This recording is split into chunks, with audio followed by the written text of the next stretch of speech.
Bon après-midi. Bon après-midi à tout le monde. Shalom, shalom. À tous ceux qui me suivent déjà. Nous sommes sur notre page temps de responsabilisation. C'est le pasteur Jean-Claude Ndagano. Je vous invite à commencer à partager. Je suis en train de faire de même aussi. Partagez à autant de groupes que vous pouvez. Partagez sur votre page si vous pouvez, afin que vous puissiez être une bénédiction pour une personne qui va vous suivre personnellement sur votre page. Vous savez, la raison pour laquelle nous demandons de temps en temps que vous puissiez partager, c'est pas parce que nous voulons avoir des vues, mais c'est parce que nous voulons avoir des personnes qui sont bénies. Donc la motivation première, c'est que le message que nous sommes en train de donner puisse atteindre un plus grand nombre de personnes. Et vous pouvez être ce canal de bénédiction par lequel les personnes sur votre page peuvent me suivre. Parce que moi, je ne connais pas tout le monde, je ne suis pas ami à tout le monde, mais au moins ton ami à toi, parce que toi, tu es mon ami et tu es connecté à moi, quelqu'un peut me suivre parce que toi, tu me suis et tu as partagé cela. Donc, bon après-midi à tout le monde. J'étais en train de dire que Dieu bénisse tout le monde qui est déjà présent. Si vous êtes là, manifestez-vous. Je veux voir qui est là. Nous sommes en train de partager avant de commencer l'enseignement d'aujourd'hui. Donc, j'étais en train de dire, si vous êtes là, manifestez-vous, manifestez-vous, manifestez-vous. Que Dieu bénisse les personnes qui sont déjà connectées. Je suis en train de voir, ma famille est déjà là, mon épouse est présente, je vois le pasteur Alain Dagan qui est présent, je vois, voilà, Lisa est présente en France, à Paris, que Dieu te bénisse, Lisa Chibanda. Je vois Marie-France Makatous, fidèle aussi, qui est toujours là tous les samedis. Que Dieu puisse bénir. Nous invitons toutes les personnes à venir, celles qui sont habituées à être là. Retrouvons-nous ensemble sur notre page afin que nous puissions parler du deuxième point, du 4e D sur le pas, sur le chemin du succès. Vous vous rappelez, nous sommes en train de parler sur les 4 D sur le chemin du succès. Le Seigneur nous a donné un enseignement que nous voulons partager avec vous. Le Seigneur veut que dans ces temps de responsabilisation, nous puissions vous autonomiser, vous responsabiliser, vous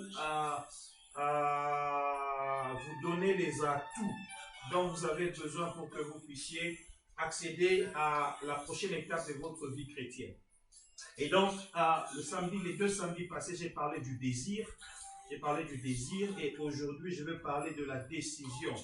Le désir nous a pris 2 samedis. La décision va nous prendre 2 ou 3 autres samedis. Et comme je vous ai annoncé là, ce sera le thème, c'est le titre de notre 3e livre qui va paraître au mois d'avril 2021. Donc, à la période pascale de 2021, nous allons publier notre 3e livre intitulé Les 4 D sur le chemin du succès. Le 2e livre vient à la fin du mois de septembre ici, à début du mois d'octobre. Nous sommes presque enfin en train de terminer le toilettage en français pour que la traduction anglaise puisse commencer. Mais dès les premiers jours du mois d'octobre, nous aurons déjà notre livre sur les priorités dans la vie chrétienne, intitulé Les premières choses en premier. Les premières choses en premier. Que Dieu vous bénisse. Nous allons prier pour commencer l'enseignement de cet après-midi. Seigneur Dieu Tout-Puissant, éternel Père de gloire, nous te disons merci. Nous te rendons grâce pour ta parole. Nous savons que tu es là pour nous faire du bien. Sois avec nous, parle-nous par le Saint-Esprit de Jésus-Christ. Amen, amen, amen. Bien-aimés, donc, comme je disais, je n'aurai pas le temps pour revenir sur ce que j'ai dit sur le désir, mais les enseignements sont sur notre page Facebook. Allez sur notre page Facebook, Pasteur Jean-Claude Dagano, ou bien Babouma Jean-Claude Dagano, notre page officielle Pasteur Jean-Claude Dagano. Vous allez avoir les enseignements de 2 derniers samedis. Ou bien allez sur notre page YouTube. Nous sommes sur YouTube sous le nom Jean-Claude Dagano. Et vous allez aussi avoir les enseignements sur le désir. Donc j'invite tout le monde qui me suit à vous rassurer que vous avez souscrit à notre page YouTube pour que les enseignements que nous sommes en train de donner vous soient donnés là-bas. Parce que vous savez, Facebook peut toujours, ça peut toujours être parti, mais sur YouTube, vous aurez toujours ces enseignements. Que Dieu bénisse tout le monde qui s'est joint à nous, comme je disais. Merci beaucoup. Nous allons parler de la décision, comme j'ai dit. Et dans mon introduction, la première phrase que je vais vous dire est celle-ci. Retenez cela, écrivez cela si vous pouvez l'écrire. Pour ceux qui prennent note, ta décision ou tes décisions aujourd'hui déterminent ta destinée demain.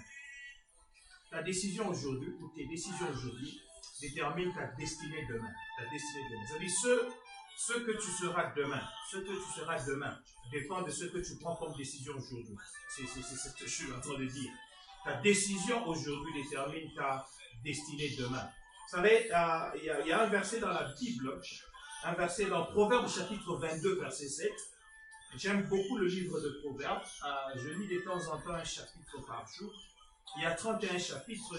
J'invite les enfants de Dieu de temps en temps, si vous le pouvez, de prendre tout un mois où vous lisez le livre de Proverbes. Vous prenez un chapitre de Proverbes en un jour et en 31 jours, vous finissez les chapitres. Mais vous comprendrez qu'il y aura beaucoup de choses que vous n'aurez toujours pas à maîtriser. Mais en lisant les livres de Proverbes, vous apprendrez beaucoup de choses. Il y a la sagesse qui entre. Il y a un homme de Dieu ici en Afrique du Sud qui s'appelle l'apôtre Jérôme Liberty. Il m'a impressionné un jour, je le suivais en train de prêcher. Il enseignait et beaucoup de ses enseignements, il parle des textes de Proverbes. Et alors, il va annoncer qu'il a passé un temps où il s'est décidé à écrire le livre de Proverbes. Quand je dis écrire le livre de Proverbes, c'est-à-dire prendre le livre de Proverbes dans la Bible, acheter un cahier, un bloc-notes, et chaque jour, il était en train d'écrire les versets de Proverbes. Proverbes chapitre 1, il dit ce qui est écrit, il écrit ça de sa propre main. Il dit qu'il s'était décidé d'écrire de sa propre main le livre de Proverbes afin de faire sien à cet enseignement. Et vous savez, c'est juste quelque chose que je voulais partager avec vous. Proverbes chapitre 22, verset 7, la Bible dit, le riche domine sur les pauvres, et celui qui emprunte est esclave de celui qui prête. C'est un verset de la parole de Dieu. Ça ne vient pas de moi. La Bible dit, le riche domine sur les pauvres. Et celui qui emprunte est esclave de celui qui prête. Alors lorsque je regarde ce verset, je vois comme une image bipolaire. Je vois d'un côté des gens qui sont riches. Je vois de l'autre côté des gens qui sont pauvres. Je vois une personne riche, je vois une personne pauvre. La Bible dit le riche va dominer sur le pauvre. C'est-à-dire la relation qui lie le riche et le pauvre, c'est une relation de domination. C'est une relation où celui qui est riche, celui qui a de l'argent, se retrouve être en train de dominer celui qui n'en a pas. Mais alors, lorsque je réfléchis, je me dis, qu'est-ce qui a fait que l'un soit riche et l'autre soit pauvre? C'est vrai, il y a beaucoup de circonstances. Quelqu'un va me dire, ça peut être par chance que quelqu'un a hérité quelque chose, par grâce, parce que Dieu lui a fait grâce. Quelqu'un peut me dire que l'autre a travaillé fortement, l'autre n'a pas travaillé. Quelqu'un peut dire que ce sont les circonstances, circonstances environnementales ou bien circonstances, je ne sais pas, géosociologiques. Tout ça peut faire que l'une des personnes soit riche, l'autre soit pauvre. Mais il y a quelque part où c'est parti par une décision. Il y a quelque part où celui qui est parti à l'université pour étudier s'est décidé un jour d'aller à l'université. Il y a quelque part où celui qui a commencé un business qui a fait de lui riche aujourd'hui est parti par une décision. Je suis en train de dire la différence, ce qui fait la différence entre ces deux catégories de personnes riches et pauvres, c'est une décision d'un jour. Une décision, j'ai dit une seule décision. Ça peut être plusieurs décisions, mais ça peut être une seule décision. Il a fallu que quelqu'un prie sa décision un jour d'aller à l'université pour qu'il devienne ce qu'il est devenu aujourd'hui.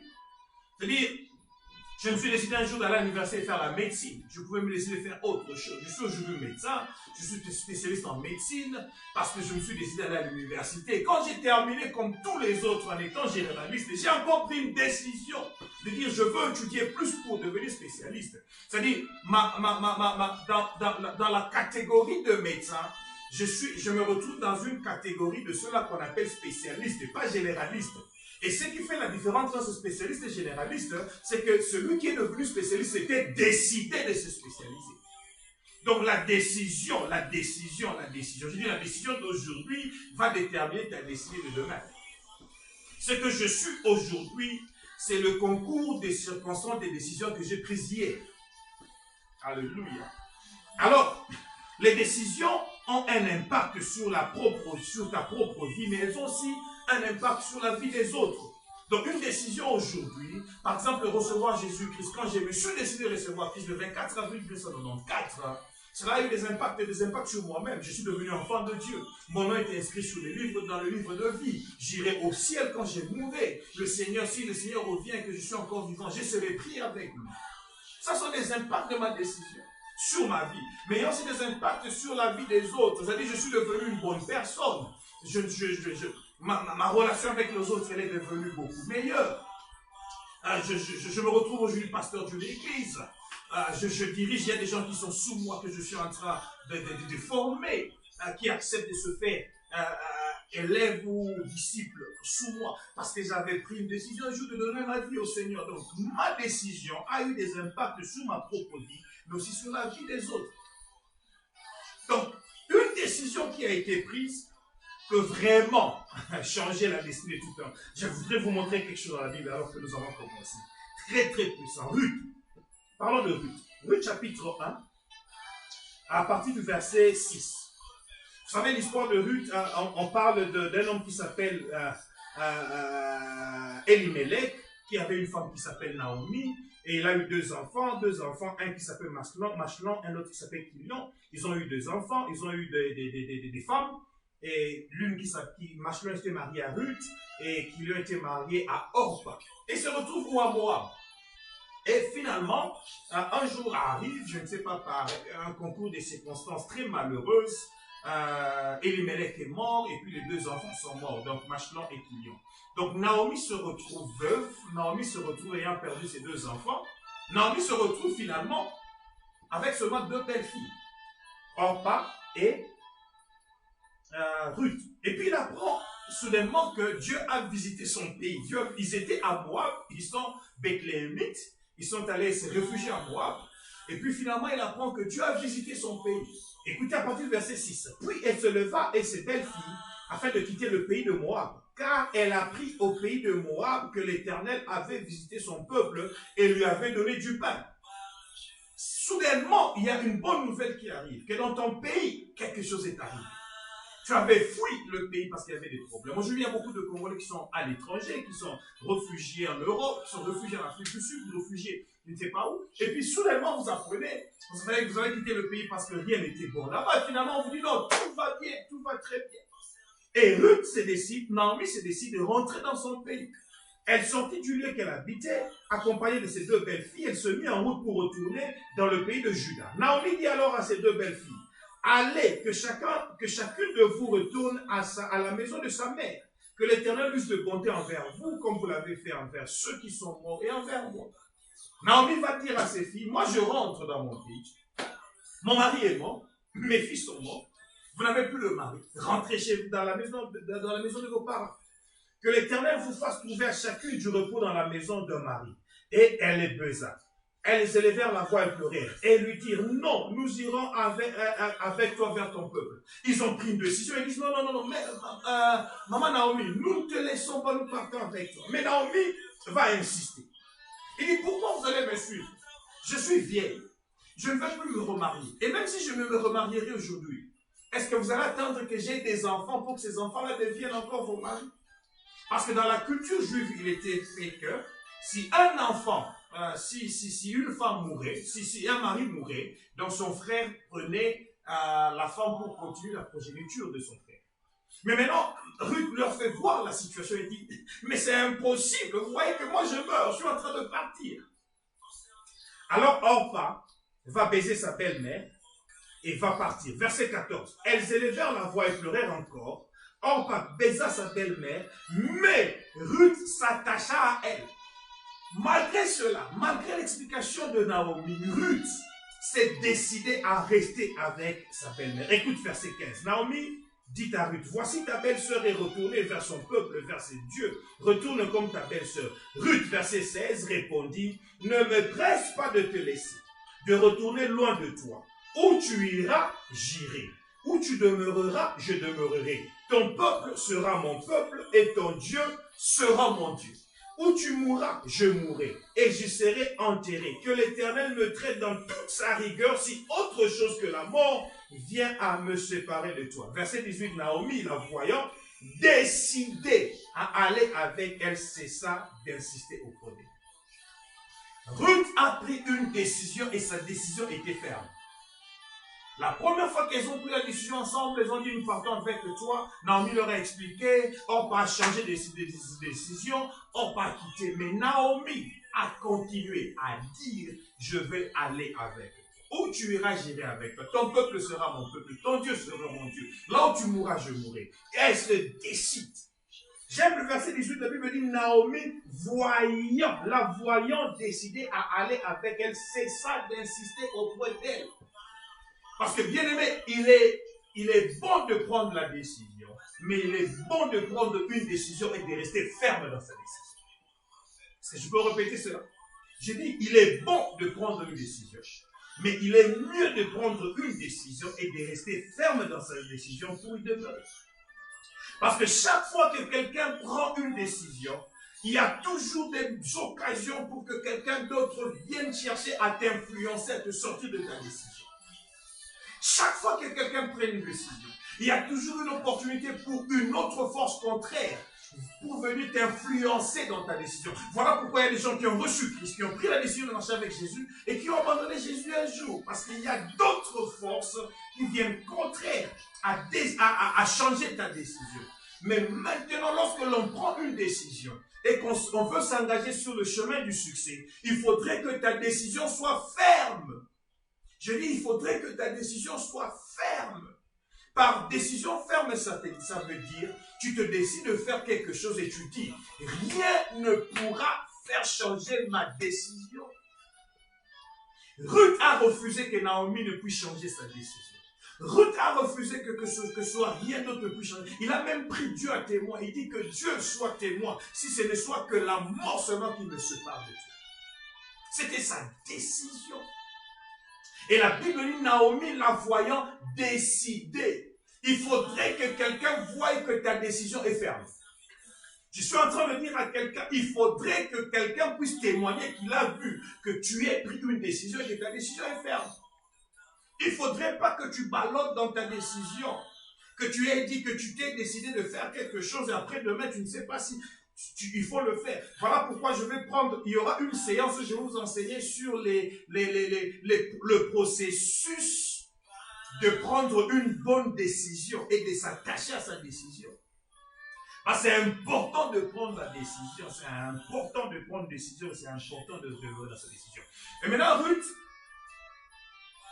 dont Naomi à qui Naomi avait dit qu'elle n'a plus de mari pour elle, elle va arriver à Juda, à Bethléem, dans la maison de Naomi, elle qui était moabite. Elle va recevoir le mariage. Vous avez vu cette histoire? Quand vous lisez toute l'histoire de Ruth, il y a une circonstance qui va se faire. Il va se trouver un homme qui s'appelle Boaz, un homme riche, qui viendra à épouser Ruth. Ruth chapitre 4, écoutez ceci. Alors Boaz dit aux anciens et à tout le peuple. Ruth chapitre 4 à partir du verset 9. Je vais lire jusqu'à la fin. Je vais interrompre par des explications. Le peuple dit, vous êtes témoins aujourd'hui que j'ai acquis de la main de Naomi tout ce qui appartenait à Elimelech, à Kilion et à Machlon. Et que je me suis également acquis pour femme Ruth, la Moabite, femme de Machlon, pour relever le nom du défunt dans son héritage, afin que le nom du défunt ne soit pas retranché d'entre ses frères et de la porte de son lieu. Vous en êtes témoins aujourd'hui. Boaz parle de ce que Dieu a fait pour lui. Ruth est enfin devenue femme d'un homme riche. Le premier mariage de Ruth, c'était avec Machlon. Machlon était un homme moyen. Machlon est mort. Ruth pouvait rentrer à Moab. Si Ruth rentrait à Moab, il n'aurait jamais eu ce mariage. Mais elle s'est décidée à s'attacher à sa belle-mère, Naomi, et elle rentre avec elle à Bethléem. Cette décision a changé la destinée de la vie de Ruth. Non seulement que Ruth s'est mariée, non seulement qu'elle s'est mariée à Boaz, mais écoutez, Ruth est entrée dans l'histoire de l'humanité en entrant dans la généalogie de Jésus. Ruth s'est retrouvée entrée dans la généalogie de Jésus. Parce qu'elle avait pris seulement une décision de demeurer attachée à sa belle-mère. La Bible dit ceci, que l'Éternel rende la femme qui entre dans la maison semblable à Rachel et Léa, qui toutes les deux ont bâti la maison d'Israël. Manifeste ta force dans Ephrata et fais-toi un nom dans Bethléem. Là, c'était les anciens qui étaient en train de bénir Boaz. Boaz prit Ruth, qui devint sa femme, verset 13. Il alla vers elle et l'Éternel permit à Ruth de concevoir. Et elle enfanta un fils. Ruth qui n'avait pas eu d'enfant avec Machlon. Mais une décision de demeurer attachée à Naomi pour aller avec Naomi à Bethléem a fait que Ruth est devenue mère d'un fils et pas de n'importe quel fils. Elle a eu un enfant à qui on a donné le nom de Obed. Obed. La Bible dit on l'a appelé Obed. Obed veut dire adorer. Adorer. C'est-à-dire elle a donné naissance à un enfant qui était adoré par tous. Alléluia. Et Obed engendra Isaïe, Isaïe engendra David. Donc Obed était le grand-père de David, l'homme selon le cœur de Dieu, qui s'est retrouvé dans la lignée de la généalogie de Jésus. Lorsque vous lisez Matthieu chapitre 1, au verset 6, vous allez voir qu'il est mentionné que Obed est devenu ancêtre de Christ dans la généalogie de Jésus. Bien aimé, je suis en train de dire à quelqu'un ceci. Une décision dans ta vie peut changer la destinée de ta vie. Ruth, en décidant de demeurer avec Naomi, a fait d'elle de devenir membre de la généalogie de Jésus-Christ. Alléluia. Donc les décisions ont un impact sur ta propre vie, mais ont aussi un impact sur la vie, sur celle des autres. C'est important de prendre des décisions, mais prendre de bonnes décisions. Deuxièmement, je voudrais vous dire, ça c'est la science la science nous renseigne que chaque personne prend en moyenne 35 000 décisions par jour. Chaque personne adulte prend en moyenne 35 000 décisions par jour. Et un enfant, 3 000 décisions par jour. Et ces décisions-là appellent à des actions qui vont s'en suivre. Ça appelle à des actions qui vont s'en suivre. Pasteur, qu'est-ce que vous dites? Oui, j'ai dit 35 000 décisions. Ça commence par quoi? Le matin, tu es encore au lit, tu dors, tu avais programmé l'alarme pour te réveiller à 4 heures juste pour prier, ou te réveiller à 5 heures juste pour prier, et l'alarme sonne. Quand l'alarme sonne, ton subconscient te signale au conscient qu'il y a quelque chose qui arrive. Tu dois quitter le sommeil du subconscient pour aller dans le conscient. C'est une première décision à prendre. Tu vas le faire oui ou non. Si tu le fais oui, c'est bon. Deuxièmement, dans ton sommeil, tu vas te décider, vas-tu ouvrir les yeux ou non? Troisièmement, vas-tu allumer la lumière ou non? Quatrièmement, tu prends le téléphone qui est en train de sonner. Vas-tu arrêter l'alarme pour te lever ou bien vas-tu, comme on dit, reprogrammer ton alarme pour que l'alarme aille à 10 minutes, à sonner à 10 minutes après ou à 30 minutes après. Donc tu vois, ce sont des décisions. En une fraction de seconde, il y a beaucoup de décisions à prendre. Et puis finalement, tu te décides de te réveiller. Quand tu te réveilles, vas-tu rester sur le lit ou bien vas-tu t'agenouiller pour prier? Vas-tu allumer pour lire la Bible ou bien vas-tu prendre le téléphone pour répondre aux messages sur Facebook ou sur WhatsApp? Donc ce sont des décisions. Chaque jour, une personne en moyenne prend 35 000 décisions par jour qui font appel à des actions, soit petites ou soit grandes. Donc je suis en train de dire à quelqu'un, des décisions vont engendrer des actions dans ta vie. Des décisions vont appeler des actions dans ta vie. Si tu prends de bonnes décisions, cela engendrera de bonnes actions dans ta vie. Et si tu prends de mauvaises décisions, elles engendreront de mauvaises actions dans ta vie. Et rappelez-vous, toute action a un potentiel de produire un résultat. Toute action a un potentiel de produire un résultat. Ce résultat, ça peut être un succès. Donc, je suis en train de dire à quelqu'un, je lie la décision au succès en te disant que la décision engendre une action et une action a un potentiel de pouvoir produire un résultat qui peut s'appeler succès. Donc, il est important d'accepter de prendre une décision. Il est important de se rassurer que tu as pris une décision et que la décision est la bonne. Troisièmement ou quatrièmement, je vais dire encore dans mon introduction, beaucoup de gens ont peur de prendre des décisions parce qu'ils ont peur de commettre des erreurs. Mais écoutez ceci, en français on dit qui ne risque rien n'a rien. Qui ne risque rien n'a rien. Beaucoup de gens ont peur de prendre des décisions. Il y a des gens qui sont indécisifs. Des personnes qui sont indécisives. Mais bien écoutez-moi ceci, je vais te dire, l'indécision peut être une décision. C'est-à-dire quand tu te décides de ne pas décider, ça peut être une décision que tu as prise. Mais une indécision conduira à l'inaction. Et l'inaction te conduira à ne rien avoir. Donc il faut accepter de risquer. Parce que qui ne risque rien n'a rien. Alléluia. Est-ce que je peux le dire mieux? Je vais dire ceci. Une réelle décision est mesurée par une nouvelle action prise. Quand il n'y a pas d'action, il peut se faire qu'il n'y ait pas eu de décision prise. Mais une réelle décision, elle est mesurée par une nouvelle action qui est prise. Donc, bien aimé dans le Seigneur, la prise de décision engendre une action. Et toute action a un potentiel de pouvoir produire un résultat. Et ce résultat peut s'appeler succès. Ce résultat peut s'appeler échec. Mais il est important que tu te sois décidé afin que tu puisses entrer en action pour que tu produises quelque chose. Si tu te rends compte que c'est un échec, tu as encore un temps pour réparer, pour reprendre nos décisions afin de pouvoir agir. Voilà pourquoi dans le processus de la prise de décision, je vais vous expliquer un endroit où je dis, il est important de pouvoir avoir les deux facettes de l'action avant de pouvoir se décider à faire ce qu'il faut faire. Il faut balancer les échecs avec le succès et te décider à te dire, quand je me décide à agir, j'agis de la manière où je fais un effort pour que l'échec soit le moins probable et que la réussite soit le plus probable. Alléluia. Donc, il ne risque rien à rien. Il est important d'accepter de risquer. Beaucoup de gens ne prennent pas de décisions parce qu'ils ont peur. Ils ont peur d'échouer. Ils ont peur d'échouer. Il ne faudrait jamais avoir peur d'échouer, bien aimé le Seigneur, parce que qui ne risque rien à rien. Voyons une histoire de quelqu'un dans la Bible. Une histoire de quelqu'un. Elle s'appelle Esther.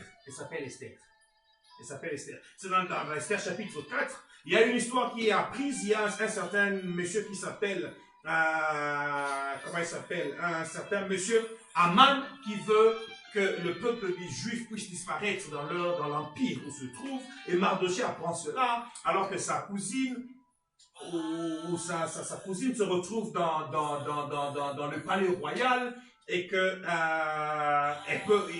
Aman Mardochée va maintenant envoyer un message à Esther. Elle envoie un message à Esther et dit à Esther, Esther, fais-toi un effort pour que tu te rendes auprès du roi pour lui demander grâce et implorer faveur de ton peuple. Ça, c'est dans Esther chapitre 4, verset 8.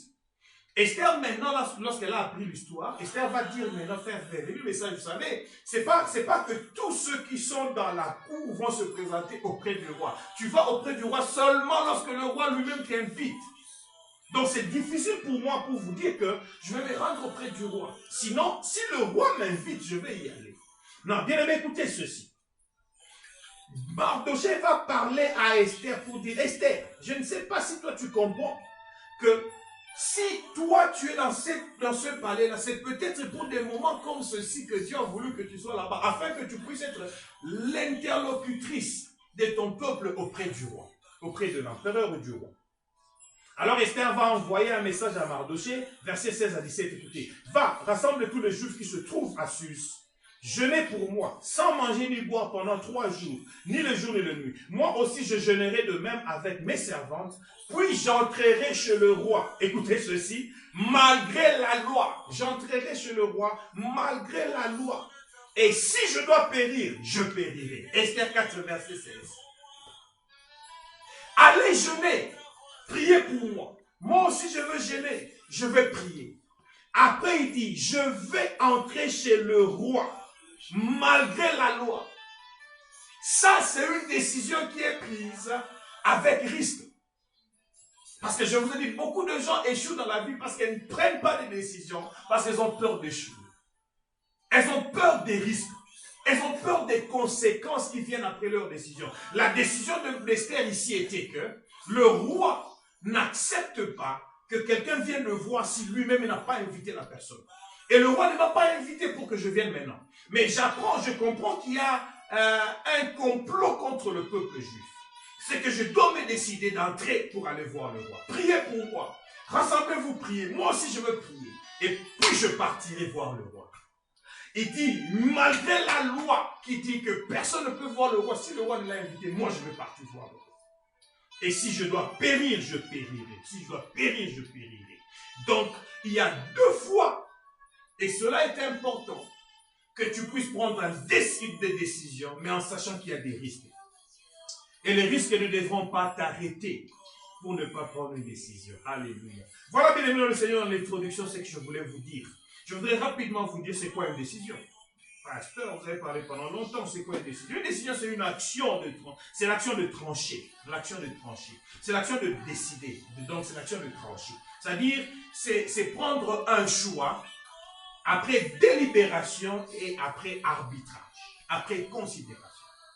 C'est-à-dire, quelqu'un qui se décide, il va considérer, il va arbitrer, il va délibérer entre 2, 3, plusieurs choix et se dit, c'est ceci que je veux faire.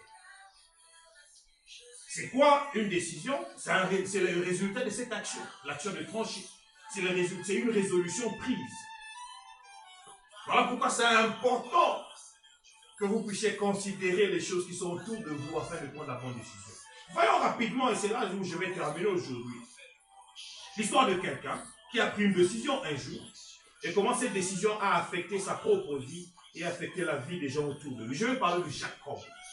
Et pourquoi Jacob? Je parle de Jacob parce que Jacob, c'est le père d'Israël. C'est lui Israël, c'est le père d'Israël. C'est notre père, le père d'Israël spirituel. Voyons comment la décision d'une personne a impacté la vie de plusieurs personnes. Genèse chapitre 30, à partir du verset 25.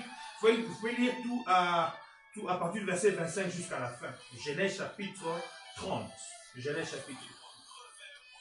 La Bible dit, lorsque Rachel eut enfanté Joseph, Jacob dit à Laban, laisse-moi partir pour que je m'en aille chez moi dans mon pays. Jacob est venu servir son oncle. Il est parti chez Laban. Il est parti là-bas parce qu'il est parti pour chercher une femme. Il arrive là-bas pour avoir la femme. Son oncle lui demande de travailler pendant 7 ans. Il travaille pendant 7 ans, il a une femme, ce n'était pas la femme qu'il voulait. On lui donne Léa, lui il voulait Rebecca. Il se décide de travailler 7 autres années pour la femme qu'il voulait. Donc il se retrouve pendant 14 ans en train de travailler. Il a eu 2 femmes et avec les 2 femmes, il a eu des enfants. Ici, maintenant, la Bible dit, lorsque Rachel eut enfanté Joseph, c'est la première fois que Rachel puisse enfanter un enfant. Rappelez-vous, Rachel a eu 2 enfants, Joseph et puis Benjamin. Alors que Léa a eu 11 enfants, donc 10 garçons et une fille qui s'appelle Dina, qui n'est pas comptée, qui n'était pas comptée parmi les 12 tribus d'Israël, selon la coutume juive. Non, maintenant, donc ici, la Bible nous montre que lorsque Rachel eut enfanté Joseph, Jacob dit à Laban, laisse-moi partir pour que je m'en aille chez moi dans mon pays. Il avait maintenant 12 enfants. Donc les 11 enfants de Léa, plus un enfant qui s'appelle Joseph, l'enfant de Rachel, il a 12 enfants, donc 11 garçons et une fille. Et il se dit, non, non, je dois maintenant rentrer dans mon pays. Il se décide de rentrer dans son pays. Il dit, donne-moi mes femmes et mes enfants pour lesquels je t'ai servi et je m'en irai, car tu sais quel service j'ai fait pour toi. Laban lui dit, puissais-je trouver grâce à tes yeux? Je vois bien que l'Éternel m'a béni à cause de toi. Fixe-moi ton salaire et je te le donnerai. Laban ne veut pas que Jacob puisse quitter. Il dit, je veux que tu restes encore chez moi dans la maison. Dieu m'a béni à cause de ta présence. Est-ce que tu peux encore rester ici? Alors Jacob lui dit, tu sais comment je t'ai servi et ce qui est devenu ton troupeau avec moi, car le peu que tu avais avant moi, c'est beaucoup accru et l'Éternel t'a béni sur mes pas. Maintenant, quand travaillerai-je aussi pour ma maison? La décision de Jacob ici, c'est de se dire, j'ai beaucoup travaillé pour toi pendant des années. Je veux maintenant travailler pour mes femmes et mes enfants. Travailler pour ma maison. Je me décide maintenant à partir. Alors Laban lui dit, non, vote pour moi un salaire, je vais te laisser partir. Mais l'histoire, la chose qui vient après est tellement importante que vous allez vous rendre compte qu'une décision prise un jour a rendu Jacob riche. Et je veux même dire, plus riche que son maître. Plus riche que Laban. Il va dire à Laban, ok, voilà, on se décide, tu vas me donner les agneaux qui sont achetés. Et ceux qui sont d'une seule couleur. Et ceux qui sont d'une seule couleur vont rester le tien. Alors, Laban était très content et très malin. Il s'est dit, ah, ce jeune homme ne sait pas. Nous sommes en Orient. Et en Orient, ici, tout ce que nous avons a une seule couleur. Ils ne sont pas tachés. Mais voilà, une décision prise par une personne est soutenue par Dieu. Aïe, aïe, aïe, j'étais en train de dire ceci.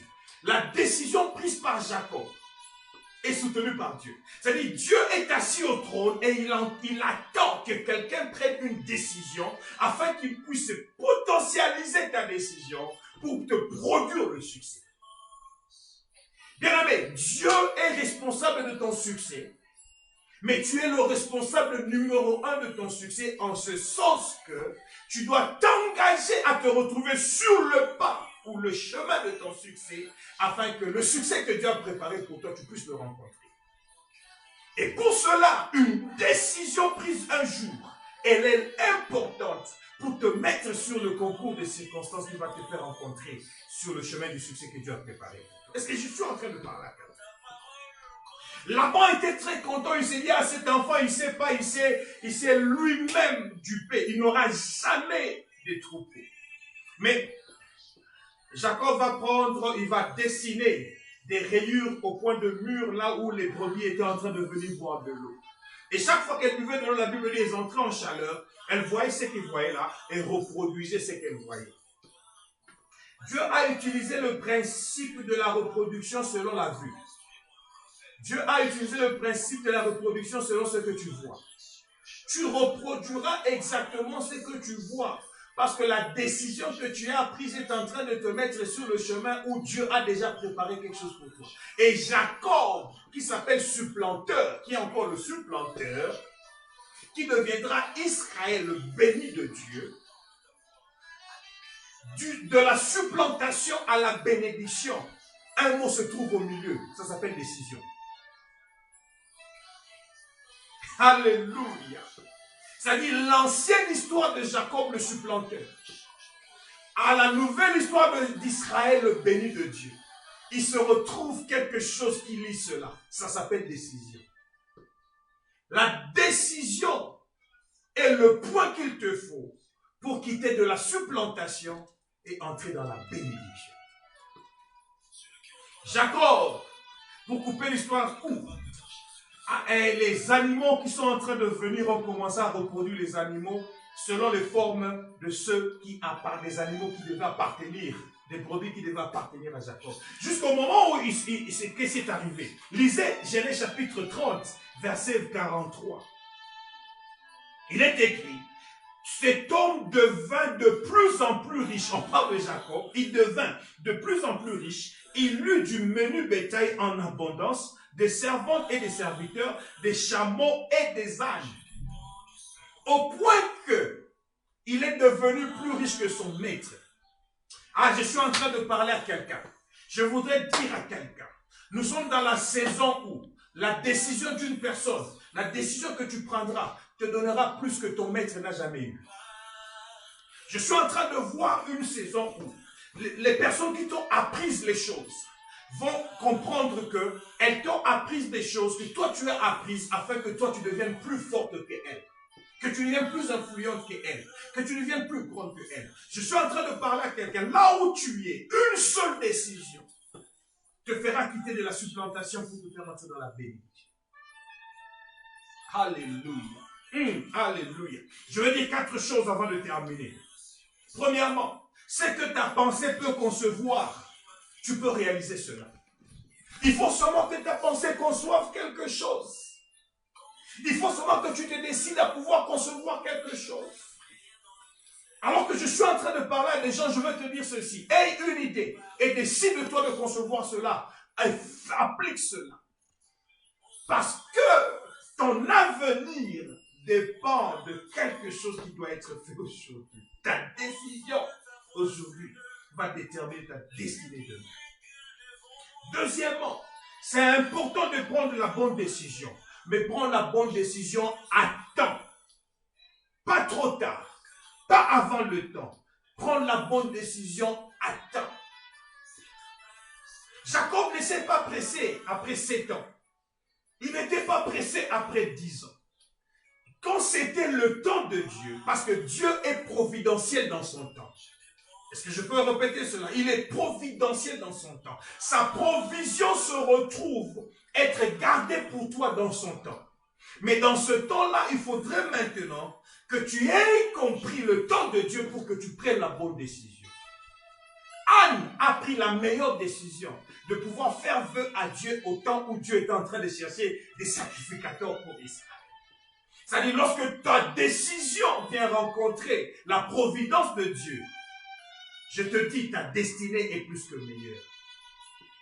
Parce que ça, la décision seulement, je parle de ta décision qui rencontre la providence de Dieu dans son temps. Voilà pourquoi il est important de prendre la bonne décision, mais de la prendre à temps. Ça ne dit pas trop tard, ça ne dit pas trop tôt. Des gens comme Lot ont pris de bonnes décisions en bon temps. Ils devaient quitter quand il fallait quitter Sodome et Gomorrhe. Quelqu'un comme Josué, il a pris la bonne décision au bon moment de rester avec Moïse et de marcher avec lui. Et quand il était temps pour qu'il serve le Seigneur, il s'est décidé, il dit, décidez vous-même ce que vous voulez. Cherchez à blanchir. Moi et ma maison, nous servirons l'Éternel. Quelqu'un comme Élie a pris une bonne décision en bon temps. Bien aimé le Seigneur, les personnes qui ont vu leur destinée être meilleures dans la vie, dans la Bible, nous allons avoir le temps d'étudier la vie des gens. Vous allez voir qu'elles ont pris des bonnes décisions à un bon moment. Voilà pourquoi je vais dire ceci. Troisième point, troisième élément que je vais dire. Prendre des bonnes décisions ou la bonne décision à temps va te disposer à vivre une bonne vie. C'est-à-dire une vie d'impact. Il faut arriver à prendre la bonne décision, la prendre au bon moment. Je disais prendre la bonne décision, la prendre au bon moment. Et cela va faire que tu puisses vivre une bonne vie ou une vie d'impact. Quatrièmement, pour terminer, les bonnes décisions font naître des héros ou des grandes personnes de demain. Les bonnes décisions d'aujourd'hui font naître des héros ou des grandes personnes de demain. Alors, quand j'ai comme l'impression qu'on a un problème de connexion, c'est en train de bloquer, mais ce n'est pas grave. Aussi longtemps que vous pouvez m'écouter, suivez-moi, nous sommes presque à la fin. En d'autres termes, je suis en train de dire, des grandes personnalités d'aujourd'hui sont seulement de bons preneurs de décisions d'hier. C'est-à-dire les gens qui ont pris une bonne décision hier deviennent aujourd'hui des héros de demain. Des héros d'aujourd'hui, de demain, héros de demain. C'est-à-dire qu'ils ont décidé de faire quelque chose que d'autres n'ont pas pu, ou d'autres étaient encore en train de contempler. Il y a des gens qui sont restés contempler les choses alors qu'ils devaient prendre des décisions, mais quelqu'un d'autre a pris une bonne décision. Vous savez, je veux dire, les vrais héros identifient un problème et décident de résoudre ce problème. Malgré les risques à prendre, et se décident de prendre des décisions. Bien aimé, je vais terminer à la session d'aujourd'hui en vous donnant deux exemples de deux personnes. J'ai lu leur vie. J'aime beaucoup lire les biographies de vie des gens. Voilà pourquoi je t'assure, le jour que tu écris ta biographie, je vais l'acheter directement. J'aime lire la biographie des gens. C'est-à-dire, si tu as réussi dans la vie, le problème c'est que la biographie de quelqu'un, ça m'aide en quoi? Ça m'aide à me dire ce que lui est devenu aujourd'hui. C'est parti de quelque part. Mais la biographie m'explique ce qu'il a fait pendant tout ce temps afin d'arriver ici. Donc je gagne en temps. Je gagne en connaissance. Que moi aussi je peux copier ce que tu as fait pendant toute cette ligne afin d'arriver ici. Voilà pourquoi j'aime les biographies. C'est important de lire les biographies.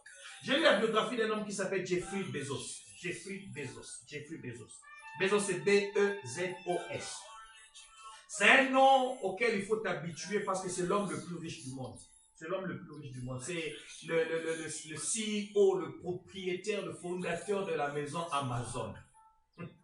C'est l'homme le plus riche du monde. Sa fortune revient à 194 milliards de dollars. Et ça, je parle des chiffres du mois de février. Février-mars. 194 milliards de dollars. Il doit être déjà dans les 200 milliards de dollars. Sa fortune. La fortune de Jeffrey Bezos.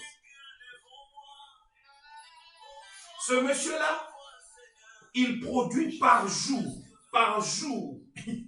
il produit par jour 321 millions de dollars.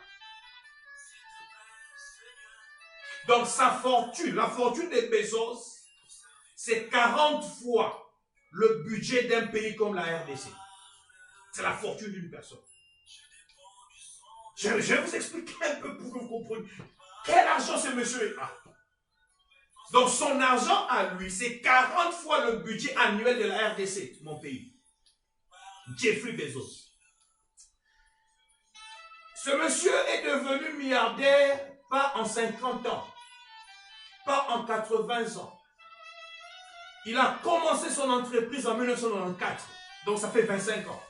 Mais il est devenu milliardaire après moins de 10 ans. Je vais vous annoncer quelque chose. Dans 6 ans, le journal Forbes a annoncé que nous allons voir le premier trillionnaire dans le monde sur la Terre. Le premier trillionnaire sur la Terre. Trillionnaire, c'est un millionnaire, c'est celui qui a des millions, 6 zéros.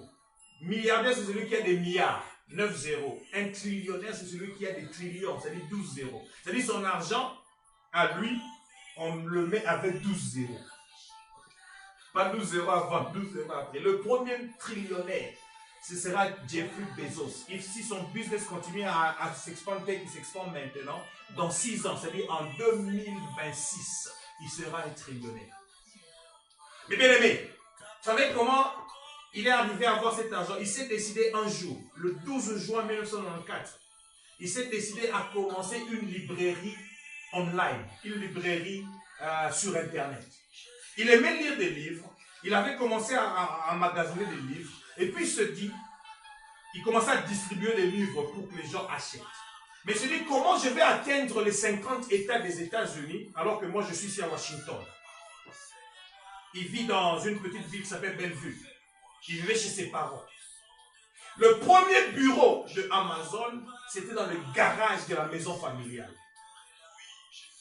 Il s'est décidé à commencer une librairie online. Il prend des livres, il prend des photos de ces livres, il les dépose sur Internet, il dit, que des gens qui sont maintenant plus loin peuvent aussi louer les livres en les prenant online parce qu'ils ne peuvent pas tous venir chez moi, parce qu'ils voulaient atteindre les gens le plus tôt possible. C'est comme ça qu'Amazon est né.